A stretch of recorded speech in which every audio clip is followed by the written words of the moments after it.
ನ್ಯೂಸ್ಗೆ ಸ್ವಾಗತ. ನಾನು ಸುಷ್ಮಾ. ರಾಜರಾಜೇಶ್ವರಿ ನಗರದಲ್ಲಿ ರಾರಾಜಿಸಿದ ಕೇಸರಿ ಕಲಿ ಮುನಿರತ್ನ.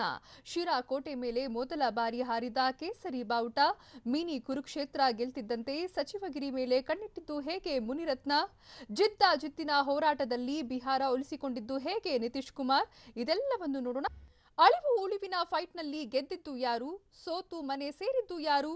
ಭರ್ಜರಿ ಗೆಲುವು ದಾಖಲಿಸಿ ಮುನಿರತ್ನ ಹೇಳಿದ್ದು ಏನು? ಕುಸುಮಾಗೆ ಡಿಕೆ ಸುರೇಶ್ ಸಮಾಧಾನ ಹೇಳಿದ್ದು ಹೇಗೆ? ಇದೆಲ್ಲವನ್ನು ನೋಡೋಣ ಮಿನಿ ಕುರುಕ್ಷೇತ್ರ ನ್ಯೂಸ್ ಎಕ್ಸ್‌ಪ್ರೆಸ್‌ನಲ್ಲಿ. ಆರ್ಆರ್ ನಗರದಲ್ಲಿ ಬಿಜೆಪಿ ಅಭ್ಯರ್ಥಿ ಮುನಿರತ್ನ ಭರ್ಜರಿ ಗೆಲುವು ದಾಖಲಿಸಿದ್ದಾರೆ. 57,936 ಮತಗಳ ಅಂತರದಿಂದ ಮುನಿರತ್ನ ಗೆದ್ದಿದ್ದಾರೆ. ಬಿಜೆಪಿ ಅಭ್ಯರ್ಥಿ ಮುನಿರತ್ನಗೆ 1,25,734, ಕಾಂಗ್ರೆಸ್ ಅಭ್ಯರ್ಥಿ ಕುಸುಮಾ 67,798, ಜೆಡಿಎಸ್ ಅಭ್ಯರ್ಥಿ ಕೃಷ್ಣಮೂರ್ತಿ 10,251 ಮತಗಳನ್ನು ಪಡೆದಿದ್ದಾರೆ. ರಾಜರಾಜೇಶ್ವರಿ ನಗರದಲ್ಲಿ ನೋಟಾಗೆ 2,495 ಮತ ಚಲಾವಣೆಯಾಗಿದೆ.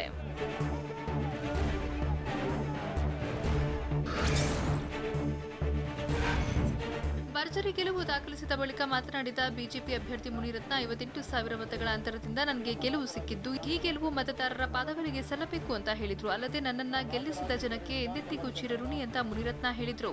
ನನ್ನ ಮತದಾರ ದೇವರುಗಳಿಗೆ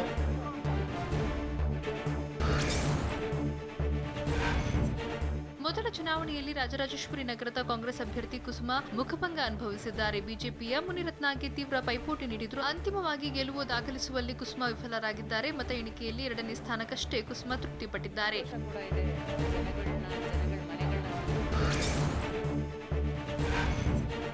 ಮೊದಲ ಚುನಾವಣೆಯಲ್ಲಿ ಗೆಲುವ ವಿಶ್ವಾಸದಲ್ಲಿದ್ದ ಕಾಂಗ್ರೆಸ್ ಅಭ್ಯರ್ಥಿ ಕುಸುಮಾ ಭಾರಿ ನಿರಾಸೆಯಾಗಿದ್ದಾರೆ. ಹೀಗಾಗಿ ಮತ ಎಣಿಕೆ ಕೇಂದ್ರಕ್ಕೂ ಆಗಮಿಸದೆ ಕುಸುಮಾ ಮನೆಯಲ್ಲೇ ಇದ್ರು. ಹೀಗಾಗಿ ಕುಸುಮಾ ನಿವಾಸಕ್ಕೆ ಆಗಮಿಸಿದ ಸಂಸದ ಡಿಕೆ ಸುರೇಶ್ ಕುಸುಮಾಗೆ ಸಮಾಧಾನ ಹೇಳಿದ್ರು.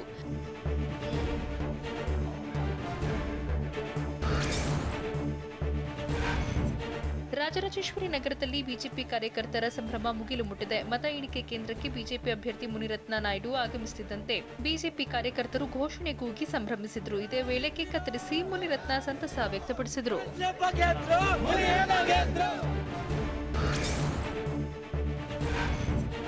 ರಾಜರಾಜೇಶ್ವರಿ ನಗರದ ಜೆಡಿಎಸ್ ಅಭ್ಯರ್ಥಿ ಕೃಷ್ಣಮೂರ್ತಿ ನಿರಾಸೆ ಅನುಭವಿಸಿದ್ದಾರೆ. ಮೊದಲ ಚುನಾವಣೆಯಲ್ಲಿ ಗೆಲುವಿನ ನಿರೀಕ್ಷೆ ಇಟ್ಟುಕೊಂಡಿದ್ದ ಕೃಷ್ಣಮೂರ್ತಿ 3ನೇ ಸ್ಥಾನ ಪಡೆದಿದ್ದಾರೆ.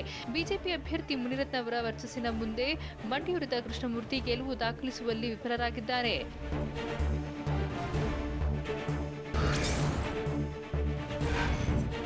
ಬಿಜೆಪಿ ಅಭ್ಯರ್ಥಿ ಮುನಿರತ್ನ ಹ್ಯಾಟ್ರಿಕ್ ಬಾರಿಸಿದ್ದಾರೆ. ಕಾಂಗ್ರೆಸ್ನಿಂದ 2019 ಮತ್ತು 2018ರಲ್ಲಿ ಸ್ಪರ್ಧಿಸಿದ ಮುನಿರತ್ನ ಗೆಲುವು ಸಾಧಿಸಿದರು. ಬಳಿಕ ಕಾಂಗ್ರೆಸ್ಗೆ ರಾಜೀನಾಮೆ ಸಲ್ಲಿಸಿ ಬಿಜೆಪಿ ಸೇರಿದ ಮುನಿರತ್ನ ಇದೀಗ ಮತ್ತೆ ಗೆಲುವು ದಾಖಲಿಸಿದ್ದಾರೆ.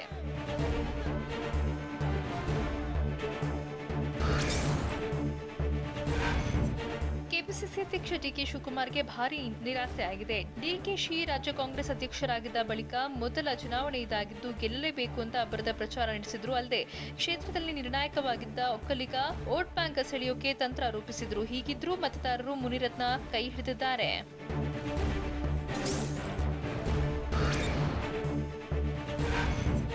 ಮತ ಎಣಿಕೆ ಹಿನ್ನೆಲೆಯಲ್ಲಿ ರಾಜರಾಜೇಶ್ವರಿ ನಗರದಲ್ಲಿ ಬಿಗಿ ಬಂದೋಬಸ್ತ್ ಮಾಡಲಾಗಿತ್ತು. ಮತ ಎಣಿಕೆ ಕೇಂದ್ರ ಮತ್ತು ರಾಜರಾಜೇಶ್ವರಿ ಕ್ಷೇತ್ರದಲ್ಲಿ 5 ಡಿಸಿಪಿ, 10 ಎಸಿಪಿ, 45 ಇನ್ಸ್ಪೆಕ್ಟರ್ಗಳು, 80 ಸಬ್ ಇನ್ಸ್ಪೆಕ್ಟರ್ಗಳು, 30 ಕೆಎಸ್ಆರ್ಪಿ ತುಕಡಿ ಸೇರಿದಂತೆ 1,800 ಪೊಲೀಸ್ ಸಿಬ್ಬಂದಿಯನ್ನ ನಿಯೋಜಿಸಲಾಗಿತ್ತು. ಅಲ್ಲದೆ ಇಂದು ಮಧ್ಯರಾತ್ರಿ 12ರವರೆಗೆ ನಿಷೇಧಾಜ್ಞೆ ಜಾರಿ ಮಾಡಿದ್ದು ಮದ್ಯ ಮಾರಾಟಕ್ಕೆ ಅವಕಾಶ ಇಲ್ಲ.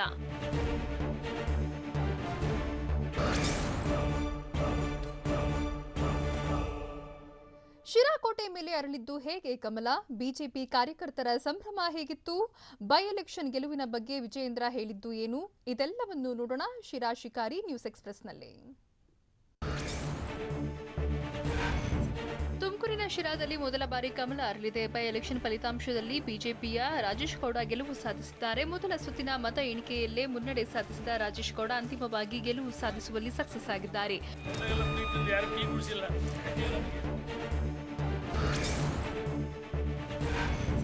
ಶಿರಾದಲ್ಲಿ ಬಿಜೆಪಿ ಅಭ್ಯರ್ಥಿ ರಾಜೇಶ್ ಗೌಡ 12,000ಕ್ಕೂ ಹೆಚ್ಚಿನ ಮತಗಳ ಅಂತರದಿಂದ ಗೆಲುವು ದಾಖಲಿಸಿದ್ದಾರೆ. ಬಿಜೆಪಿ ಅಭ್ಯರ್ಥಿ ಡಾಕ್ಟರ್ ರಾಜೇಶ್ ಗೌಡ 74,522, ಕಾಂಗ್ರೆಸ್ ಅಭ್ಯರ್ಥಿ ಟಿ ವಿಜಯಚಂದ್ರ 61,573, ಜೆಡಿಎಸ್ ಅಭ್ಯರ್ಥಿ ಅಮ್ಮಾಜಮ್ಮ 35,982 ಮತಗಳನ್ನು ಪಡೆದಿದ್ದಾರೆ.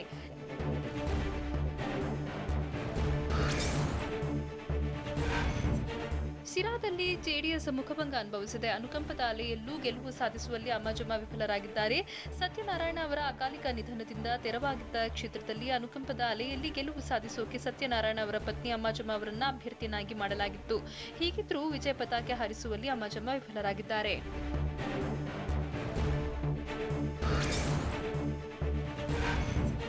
ಸಿರಾ ಮತ ಎಣಿಕೆ ಕೇಂದ್ರದ ಬಳಿ ಬಿಜೆಪಿ ಕಾರ್ಯಕರ್ತರ ವಿಜಯೋತ್ಸವ ಜೋರಾಗಿತ್ತು. ಬಾವುಟದ ಸಮೇತ ನಿಂತಿದ್ದ ಕಾಂಗ್ರೆಸ್ ಕಾರ್ಯಕರ್ತರ ಬಳಿಕ ಬಿಜೆಪಿ ಕಾರ್ಯಕರ್ತರು ವಿಜಯೋತ್ಸವ ಆಚರಿಸಿದರು. ಇನ್ನು ಮತ ಎಣಿಕೆ ಕೇಂದ್ರಕ್ಕೆ ಆಗಮಿಸಿದ ನೂತನ ಶಾಸಕ ಡಾಕ್ಟರ್ ರಾಜೇಶ್ ಗೌಡ ಪ್ರಮಾಣ ಪತ್ರ ಸ್ವೀಕರಿಸಿದರು.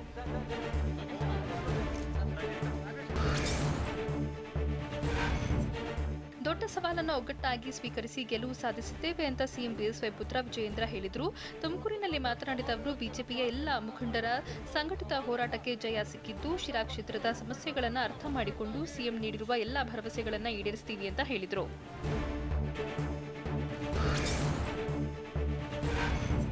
ಸಿರಾದಲ್ಲಿ ಅಲೆ ಅಲ್ಲ ಸುನಾಮಿ ರೀತಿಯ ಬೆಂಬಲ ಸಿಕ್ಕಿದೆ ಅಂತ ಬಿವೈ ವಿಜಯೇಂದ್ರ ಹೇಳಿದರು. ರಾಜಕಾರಣವನ್ನ ಜಾತಿಯ ಆಧಾರದಲ್ಲಿ ಗೆಲ್ಲುವುದು ಮುಗ್ದಿದ್ದು, ಯಡಿಯೂರಪ್ಪ ನಾಯಕತ್ವದಲ್ಲಿ ಚುನಾವಣೆ ಎದುರಿಸುತ್ತೇವೆ. ಚುನಾವಣೆ ಘೋಷಣೆ ಆದಲ್ಲೇ ಕಾಂಗ್ರೆಸ್ ಜೆಡಿಎಸ್ ಸೋಲನ್ನು ಒಪ್ಪಿಕೊಂಡಿದ್ರು. ಶಿರಾ ಆರ್ಆರ್ ನಗರ ಫಲಿತಾಂಶ ನೋಡಿ ಅವರು ಎಚ್ಚೆತ್ತುಕೊಳ್ಳಲಿ ಅಂತ ವಿಜಯೇಂದ್ರ ತಿಳಿಸಿದರು.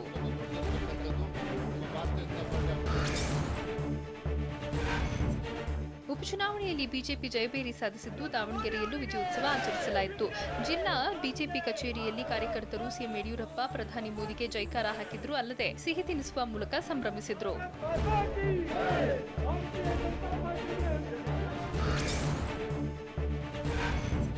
ಶಿರಾ ರಾಜರಾಜೇಶ್ವರಿ ನಗರದಲ್ಲಿ ಬಿಜೆಪಿ ಅಭ್ಯರ್ಥಿಗಳು ಗೆಲುವು ದಾಖಲಿಸಿದ್ದು, ಮತದಾರರು ಕೊಟ್ಟ ತೀರ್ಪನ್ನು ಸ್ವಾಗತಿಸುತ್ತೀವಿ ಅಂತ ಕೆಪಿಸಿಸಿ ಅಧ್ಯಕ್ಷ ಡಿಕೆ ಶಿವಕುಮಾರ್ ಹೇಳಿದರು. ತಮ್ಮ ನಿವಾಸದಲ್ಲಿ ಸುದ್ದಿಗೋಷ್ಠಿ ನಡೆಸಿ ಮಾತನಾಡಿದ ಅವರು, ಯಾಕೆ ಈ ತೀರ್ಪು ಕೊಟ್ಟರೆಂದು ಮುಂದೆ ಚರ್ಚೆ ಮಾಡ್ತೇವೆ. ಈ ಚುನಾವಣೆಯಲ್ಲಿ ಸೋತಿದ್ದಕ್ಕೆ ನಾವು ಧೃತಿ ಕೆಡೋದಿಲ್ಲ ಅಂತ ಹೇಳಿದರು.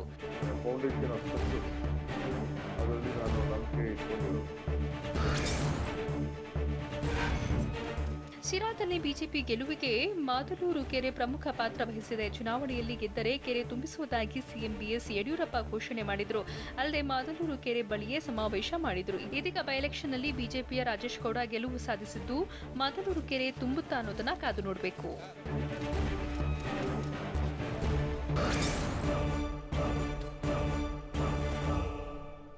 ಬೈ ಎಲೆಕ್ಷನ್ ರಿಸಲ್ಟ್ ಬರ್ತಿದ್ದಂತೆ ನಾಯಕರ ಟಾಕ್ ವಾರ್ ಹೇಗಿತ್ತು? ಟ್ರಬಲ್ ಶೂಟರೂ ಇಲ್ಲ, ಬಂಡೇನೂ ಇಲ್ಲ ಅಂತ ಹೇಳಿದ್ದು ಯಾರು? ಸಿದ್ದರಾಮಯ್ಯ ಸುಳ್ಳುಗಾರ ಅಂತ ಈಶ್ವರಪ್ಪ ವಾಗ್ದಾಳಿ ನಡೆಸಿದ್ದು ಯಾಕೆ? ಇದೆಲ್ಲವನ್ನೂ ನೋಡೋಣ ಎ ಟು ಎದುರೇಟು ನ್ಯೂಸ್ ಎಕ್ಸ್‌ಪ್ರೆಸ್‌ನಲ್ಲಿ. ಪ್ರಜಾಪ್ರಭುತ್ವದಲ್ಲಿ ಸೋಲು ಗೆಲುವು ಸಾಮಾನ್ಯ. ಜನರ ತೀರ್ಪನ್ನ ನಾವು ಒಪ್ಪಿಕೊಂಡಿದ್ದೇವೆ ಅಂತ ವಿಪಕ್ಷ ನಾಯಕ ಸಿದ್ದರಾಮಯ್ಯ ಹೇಳಿದ್ರು. ಬಾದಾಮಿಯಲ್ಲಿ ಮಾತನಾಡಿದ ಅವರು, ಶಿರಾದಲ್ಲಿ ಗೆಲ್ಲುವ ನಿರೀಕ್ಷೆ ಇತ್ತು. ಆರ್ಆರ್ ನಗರದಲ್ಲಿ ಒಳ್ಳೆಯ ಫೈಟ್ ಕೊಡ್ತೀವಿ ಅಂತ ಅಂದುಕೊಂಡಿದ್ವಿ. ಆದರೆ ಎರಡೂ ಕಡೆ ಬಿಜೆಪಿ ಹಣದ ಹೊಳೆ ಹರಿಸಿದೆ. ಅಧಿಕಾರ ದುರುಪಯೋಗ, ಹಣ ಕೆಲಸ ಮಾಡಿದೆ ಅಂತ ಆರೋಪ ಮಾಡಿದ್ರು.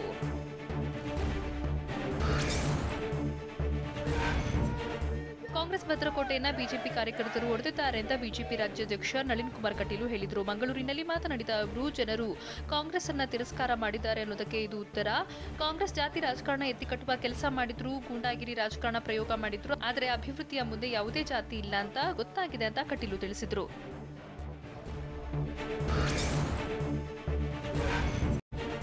ಕೆಪಿಸಿಸಿ ಅಧ್ಯಕ್ಷ ಡಿಕೆ ಶಿವಕುಮಾರ್ ವಿರುದ್ಧ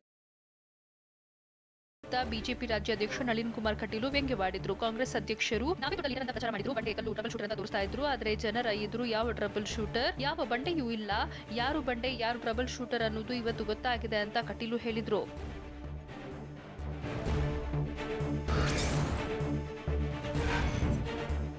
ಕಾಂಗ್ರೆಸ್ ಪಕ್ಷ ಮುಳುಗ್ತಿರುವ ಹಡಗು, ಅದರಲ್ಲಿ ಇಬ್ಬರು ಪ್ರಯಾಣ ಮಾಡ್ತಿದ್ದಾರೆ ಅಂತ ಗೃಹ ಸಚಿವ ಬಸವರಾಜ ಬೊಮ್ಮಾಯಿ ವ್ಯಂಗ್ಯವಾಡಿದ್ರು. ಬೆಂಗಳೂರಿನಲ್ಲಿ ಮಾತನಾಡಿದ ಅವರು, ಸ್ವಾತಂತ್ರ್ಯದ ನಂತರ ಶಿರಾದಲ್ಲಿ ಬಿಜೆಪಿಗೆ ಠೇವಣಿ ಸಿಕ್ಕಿರಲಿಲ್ಲ. ಆದರೆ ಮೋದಿ ಬಿಎಸ್ವೈ ಕಾರ್ಯವೈಖರಿಗೆ ಜನ ಬೆಂಬಲ ಕೊಟ್ಟಿದ್ದಾರೆ. ಇದಕ್ಕೆಲ್ಲ ನಮ್ಮ ನಾಯಕ ನರೇಂದ್ರ ಮೋದಿಯೇ ಕಾರಣ ಅಂತ ಹೇಳಿದರು.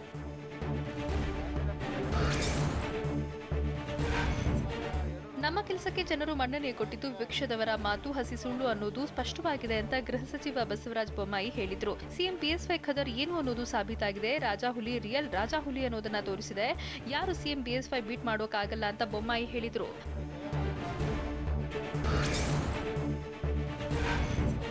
ಆ ಬಂಡೆ ಈ ಬಂಡೆ ಎಲ್ಲಿಗೆ ಹೋದವು ಅಂತ ಸಚಿವ ಬಿಸಿ ಪಾಟೀಲ್ ವ್ಯಂಗ್ಯವಾಡಿದ್ದಾರೆ. ಕೊಪ್ಪಳದಲ್ಲಿ ಮಾತನಾಡಿದ ಅವರು ಕಾಂಗ್ರೆಸ್ ಕೆಲವೇ ಜನರ ಹಿಡಿತದಲ್ಲಿದೆ ಅಂತ ಆರೋಪ ಮಾಡಿದ್ರು. ಕಾಂಗ್ರೆಸ್ ಪಕ್ಷ ಅವನತಿಯತ್ತ ಸಾಗ್ತಾ ಇದೆ ಅನ್ನೋದಕ್ಕೆ ಇದು ಮುನ್ಸೂಚನೆ ಅಲ್ಲದೆ ಜೆಡಿಎಸ್ ಪಕ್ಷ ನೆಲಕಚ್ಚಿದೆ ಅಂತ ಹೇಳಿದ್ರು. ಇನ್ನು ಸಿಎಂ ಕೊಟ್ಟ ಮಾತಿನಂತೆ ಮುನಿರತ್ನ ಅವರನ್ನ ಮಿನಿಸ್ಟರ್ ಮಾಡ್ತಾರೆ ಅಂತ ಹೇಳಿದ್ರು.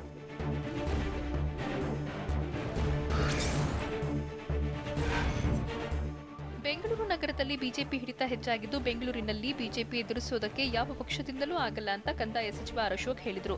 ಡಿಕೆಶಿ ಒಕ್ಕಲಿಗ ಪ್ಲೇ ಕಾರ್ಡ್ ಬಳಕೆ ಮಾಡಿದ್ರು, ಆದರೆ ಅವರ ಯಾವ ಪ್ಲೇ ಕಾರ್ಡ್ಗಳು ವರ್ಕೌಟ್ ಆಗಲಿಲ್ಲ. ಕಾಂಗ್ರೆಸ್ನವರಿಗೆ ಆರ್ ನಗರದಲ್ಲಿ ಕಾರ್ಯಕರ್ತರೇ ಇಲ್ಲ ಅಂತ ಅಶೋಕ್ ವ್ಯಂಗ್ಯವಾಡಿದ್ರು.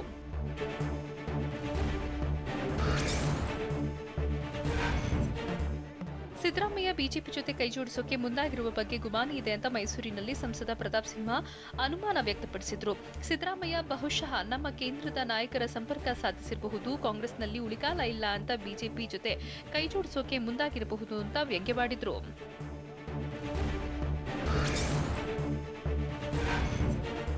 ಸಿಎಂ ಬದಲಾವಣೆ ಬಗ್ಗೆ ಹೇಳಿಕೆ ಕೊಟ್ಟಿದ್ದ ಸಿದ್ದರಾಮಯ್ಯಗೆ ಸಚಿವ ಕೆಎಸ್ ಈಶ್ವರಪ್ಪ ತಿರುಗೇಟು ಕೊಟ್ಟಿದ್ದಾರೆ. ಉಪಚುನಾವಣೆ ಫಲಿತಾಂಶ ಬಂದಾಗಿದ್ದು ಸಿದ್ದರಾಮಯ್ಯ ಸುಳ್ಳುಗಾರ ಅಂತ ಸಾಬೀತಾಗಿದೆ. ಸಿದ್ದರಾಮಯ್ಯ ವಿಪಕ್ಷ ನಾಯಕನ ಜವಾಬ್ದಾರಿ ಮರೆತು ಹೇಳಿಕೆ ನೀಡಿದ್ದು ಅವರ ಮಾತಿಗೆ ಕವಡೆ ಕಾಸಿನ ಬೆಲೆ ಇಲ್ಲದಂತಾಗಿದೆ ಅಂತ ಈಶ್ವರಪ್ಪ ಹೇಳಿದರು.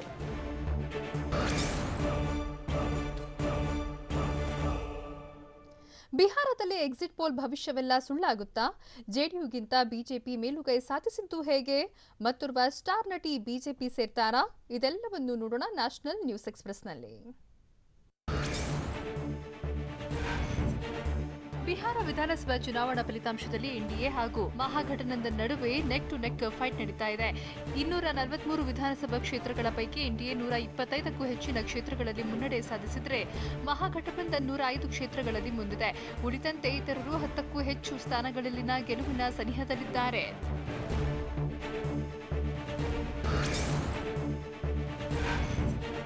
ಚುನಾವಣಾ ಪ್ರಚಾರದಲ್ಲಿ ಮುಖ್ಯಮಂತ್ರಿ ನಿತೀಶ್ ಕುಮಾರ್ ಪ್ರತ್ಯೇಕವಾಗಿ ಜೆಡಿಯು ಸಮಾವೇಶದಲ್ಲಿ ಪಾಲ್ಗೊಳ್ಳುತ್ತಿರೋದರ ಎಫೆಕ್ಟ್ ಈಗ ಫಲಿತಾಂಶದ ಮೇಲೂ ಬೀರಿದೆ.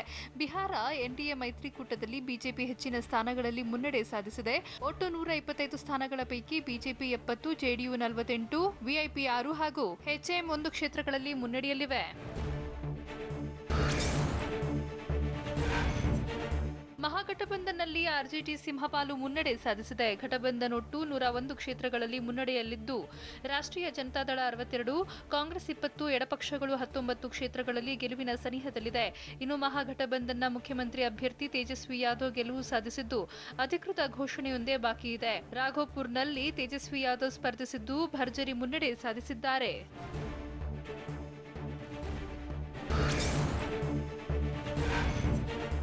ಚುನಾವಣೆಗೂ ಮೊದಲೇ ಬಿಹಾರ ಮುಖ್ಯಮಂತ್ರಿ ನಿತೀಶ್ ಕುಮಾರ್ ನೇತೃತ್ವದ ಜೆಡಿಯು ಜೊತೆ ಚುನಾವಣೆ ಎದುರಿಸೋದಿಲ್ಲ ಎಂದಿದ್ದ ಚಿರಾಗ್ ಪಾಸ್ವಾನ್ಗೆ ತೀವ್ರ ಮುಖಭಂಗ ಎದುರಾಗಿದೆ. ಮತ ಎಣಿಕೆಯಲ್ಲಿ ಚಿರಾಗ್ ಪಾಸ್ವಾನ್ ನೇತೃತ್ವದ ಲೋಕ ಜನಶಕ್ತಿ ಪಕ್ಷ ಕೇವಲ 5 ಕ್ಷೇತ್ರಗಳಲ್ಲಿ ಮುನ್ನಡೆ ಪಡೆದಿದೆ. ಎಲ್ಜೆಪಿಗಿಂತ ಪಕ್ಷೇತರರೇ ಹೆಚ್ಚಿನ ಸ್ಥಾನಗಳಲ್ಲಿ ಮುನ್ನಡೆ ಸಾಧಿಸಿದ್ದಾರೆ.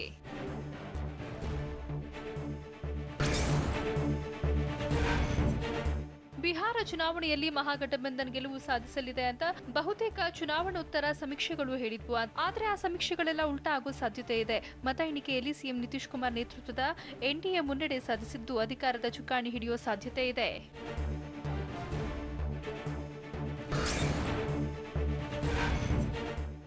ಬಿಹಾರದಲ್ಲಿ ಪಕ್ಷೇತರರು ನಿರ್ಣಾಯಕ ಪಾತ್ರ ವಹಿಸುವ ಸಾಧ್ಯತೆ ಇದೆ. 243 ಸದಸ್ಯ ಬಲದ ಬಿಹಾರ ವಿಧಾನಸಭೆಯಲ್ಲಿ ಸರ್ಕಾರ ರಚನೆಗೆ 122ರ ಮ್ಯಾಜಿಕ್ ನಂಬರ್ ಬೇಕಿದೆ.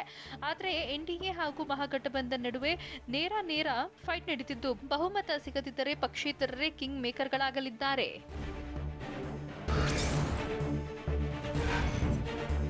ಬಿಹಾರದಲ್ಲಿ ಮತ್ತೊಂದು ಅವಧಿಗೆ ನಿತೀಶ್ ಕುಮಾರ್ ಮುಖ್ಯಮಂತ್ರಿಯಾಗಿ ಮುಂದುವರಿಯುವ ಸಾಧ್ಯತೆ ಇದೆ. ಮಧ್ಯದಲ್ಲೊಮ್ಮೆ 1 ವರ್ಷ ಜೀತನ್ ರಾಮ್ ಮಾಂಝಿಗೆ ಅಧಿಕಾರ ಬಿಟ್ಟುಕೊಟ್ಟಿದ್ದ ನಿತೀಶ್ ಕುಮಾರ್ ಸತತ 15 ವರ್ಷಗಳಿಂದ ಅಧಿಕಾರದಲ್ಲಿದ್ದಾರೆ. ಹೀಗಾಗಿ ಎನ್ಡಿಎ ಗೆಲುವು ಸಾಧಿಸಿದರೆ ಮತ್ತೊಂದು ಬಾರಿ ಸಿಎಂ ಆಗಿ ನಿತೀಶ್ ಕುಮಾರ್ ಮುಂದುವರಿಯಲಿದ್ದು ದಾಖಲೆ ಬರೆಯಲಿದ್ದಾರೆ.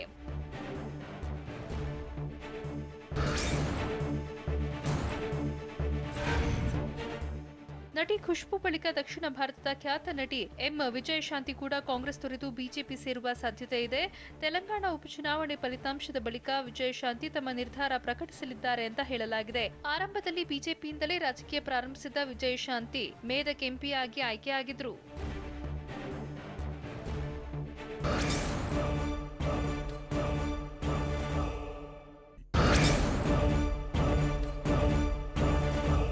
ಉಸ್ತುವಾರಿಯಾಗಿ ವಿಜೇಂದ್ರ ಅವರನ್ನ ನೇಮಿಸುವಂತೆ ಒತ್ತಾಯಿಸಿದ್ದು ಯಾರು? ಯೋಗೇಶ್ ಗೌಡ ಕೊಲೆ ಕೇಸ್ನಲ್ಲಿ ಇಂದು ಯಾರೆಲ್ಲರ ವಿಚಾರಣೆ ನಡೆಯಿತು? ನಿಷೇಧದ ನಡುವೆಯೂ ಟಿಪ್ಪು ಜಯಂತಿ ನಡೆದದ್ದು ಎಲ್ಲಿ? ಇದೆಲ್ಲವನ್ನು ನೋಡೋಣ ಸ್ಟೇಟ್ ನ್ಯೂಸ್ ಎಕ್ಸ್‌ಪ್ರೆಸ್‌ನಲ್ಲಿ.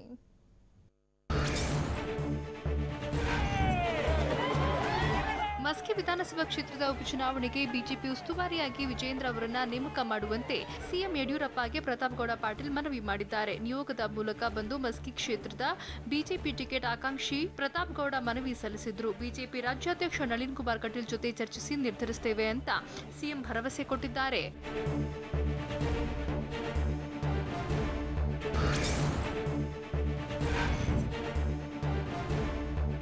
ಜಿಲ್ಲಾ ಪಂಚಾಯತ್ ಸದಸ್ಯರಾಗಿದ್ದ ಯೋಗೇಶ್ ಗೌಡ ಕೊಲೆ ಪ್ರಕರಣ ಸಂಬಂಧ ಸಿಬಿಐ ಅಧಿಕಾರಿಗಳು ವಿಚಾರಣೆ ತೀವ್ರಗೊಳಿಸಿದ್ದಾರೆ.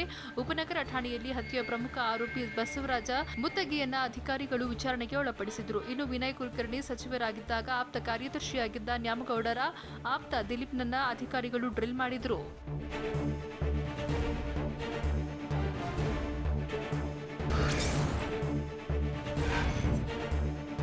ನಿಷೇಧದ ನಡುವೆಯೂ ಮೈಸೂರಿನ ಸಿದ್ದಿಕ್ಕಿ ಮೊಹಲ್ಲಾದಲ್ಲಿ ಸಾಂಕೇತಿಕವಾಗಿ ಟಿಪ್ಪು ಜಯಂತಿ ಆಚರಿಸಲಾಗಿದೆ. ಹಜರತ್ ಟಿಪ್ಪು ಸುಲ್ತಾನ್ ಶಹೀದ್ ಸಂಘಟನೆ 271ನೇ ಟಿಪ್ಪು ಜಯಂತಿ ಆಚರಿಸಿದ್ದು, ಶಾಸಕ ತನ್ವೀರ್ ಸೇಠ್ ಭಾಗಿಯಾಗಿದ್ದರು. ಕೊರೋನಾ ಹಿನ್ನೆಲೆಯಲ್ಲಿ ಆಹ್ವಾನಿತರಿಗೆ ಮಾತ್ರ ಅವಕಾಶ ನೀಡಿದ್ದು, ಟಿಪ್ಪು ಭಾವಚಿತ್ರಕ್ಕೆ ಪುಷ್ಪಾರ್ಚನೆ ಮಾಡಲಾಯಿತು.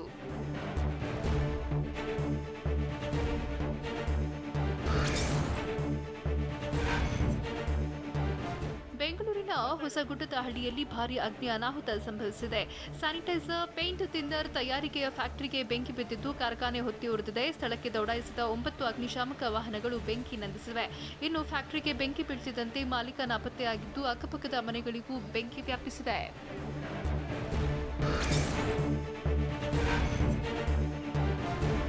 ವಿದ್ಯುತ್ ದರ ಏರಿಸಿರೋ ಸರ್ಕಾರದ ನಡೆ ಖಂಡಿಸಿ ಚಾಮರಾಜನಗರದ ಚೆಸ್ಕಾಂ ಕಚೇರಿ ಮುಂಭಾಗ ರೈತರು ಪ್ರತಿಭಟನೆ ನಡೆಸಿದ್ರು. ಕೊರೋನಾ ಸಂಕಷ್ಟದಲ್ಲಿ ಇರುವ ರೈತರಿಗೆ ಸರ್ಕಾರ ಬರೆ ಇಳಿದಿದೆ ಅಂತ ಆಕ್ರೋಶ ವ್ಯಕ್ತಪಡಿಸಿದ್ರು. ವಿದ್ಯುತ್ ಹೆಚ್ಚಳ ದರ ಕೈಬಿಡುವಂತೆ ಆಗ್ರಹಿಸಿದ್ರು. ರಾಜ್ಯ ಸರ್ಕಾರದ ವಿರುದ್ಧ ಪ್ರತಿಭಟನಾ ನಿರತ ರೈತರು ಘೋಷಣೆ ಕೂಗಿದ್ರು.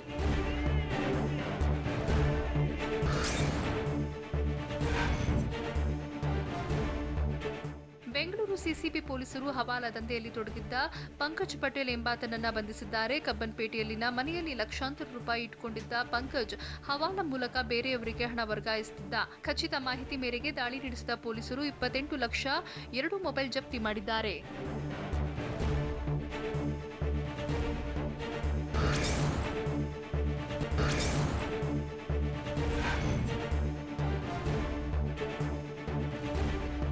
ಕೊಡಗಿನಲ್ಲಿ ಬೈಕ್ ಸವಾರರ ಮೇಲೆ ಕಾಡಾನೆ ದಾಳಿ ಮಾಡಿದ್ದು, ಸವಾರರಿಬ್ಬರು ಪ್ರಾಣಾಪಾಯದಿಂದ ಪಾರಾಗಿದ್ದಾರೆ. ವಿರಾಜಪೇಟೆ ತಾಲೂಕಿನ ಕುರ್ಚಿ ಗ್ರಾಮದಲ್ಲಿ ಘಟನೆ ನಡೆದಿದ್ದು, ವಿಜು ಎಂಬುವರ ಬೈಕ್ ಮೇಲೆ ತೋಟದಿಂದ ಎರಗಿದ ಕಾಡಾನೆ ದಾಳಿ ಮಾಡಿದೆ. ಈ ವೇಳೆ ಬೈಕ್ ಬಿಟ್ಟು ವಿಜು ಹಾಗೂ ಕಾರ್ಮಿಕ ಓಡಿ ತಪ್ಪಿಸಿಕೊಂಡಿದ್ದಾರೆ.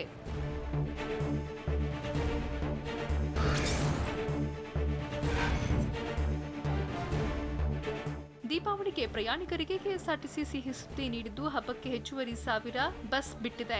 ಹಬ್ಬದ ಸಂದರ್ಭದಲ್ಲಿ ಹಾಗೂ ವೀಕೆಂಡ್ಗಳಲ್ಲಿ ಕೆಎಸ್ಆರ್ಟಿಸಿ 20% ದರವನ್ನ ಹೆಚ್ಚುವರಿಯಾಗಿ ಪಡೆದುಕೊಳ್ಳುತ್ತಿತ್ತು. ಆದರೆ ದೀಪಾವಳಿ ಹಬ್ಬದಲ್ಲಿ ಹೆಚ್ಚುವರಿ ಹಣ ಪಡೆಯುವುದನ್ನು ನಿಲ್ಲಿಸಿದೆ.